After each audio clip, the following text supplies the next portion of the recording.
ما بعد إن شاء الله تعالى وإحنا سنسوسدونا مدي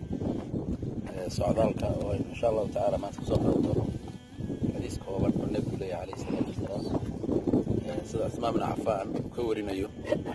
وحولي النبي عليه الصلاة والسلام ليس لابن آدم حق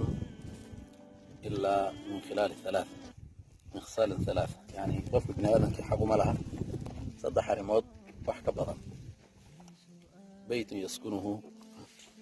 وثوب يستر عورته وجلف الخبز وماء حلي النبي عليه الصلاة والسلام قفكو حق ملها ابن آدم كيه وحك بضن صدح يورو قلب يعني مرأو عورتي سكوا أستره هي كيس وبيا كعب معنى وفق بني آدم كان تصابك في لمبة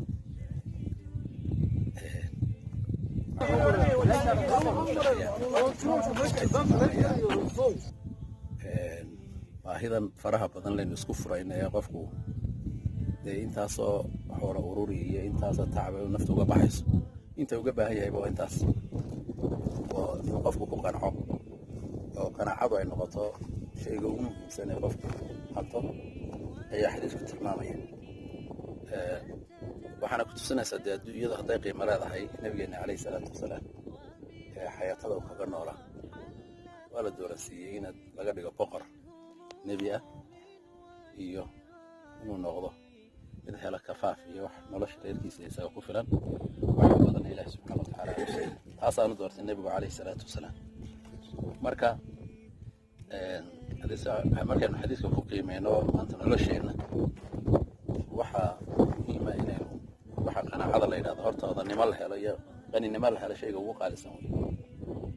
qofka qanaaca ayuun baana qani hadaan qofku qanaaca lahayn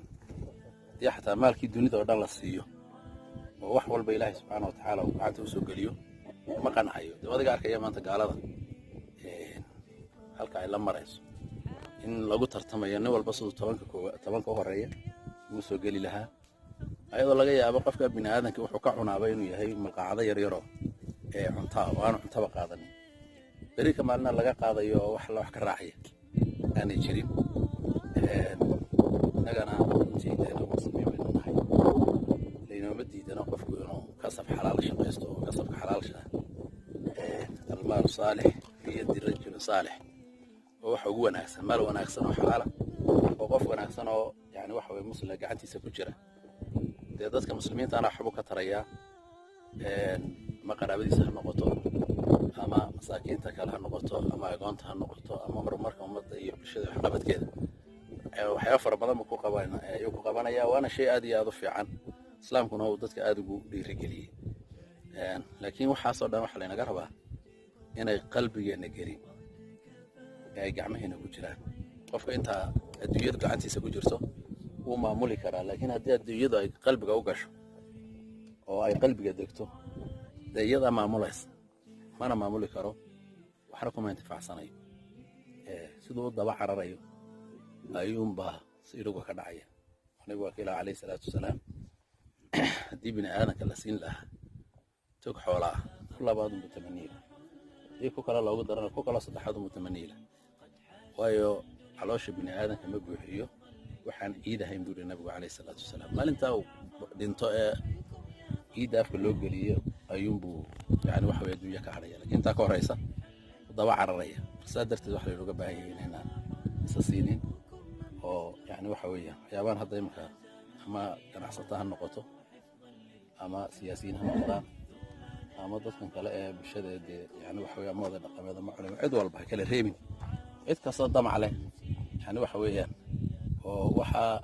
daba cararta waxa daba cararaysa maaha baahi u haysa waa iimaan la'aan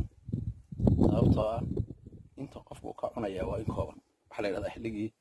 dawladii kacaan ayaa ninba kala la soo eedeeyay lacag 30 kuna taariikhda ay saamar marinaya oo laga sheekeeya lacag 30 kuna baa lagu soo eedeeyay ninkaas inuu lunsaday 30 kuna oo shilin oo lacagtii xilligaa joogteena taqriiban malaha 60 kun oo dollar oo maanta way ka qiimo badnayd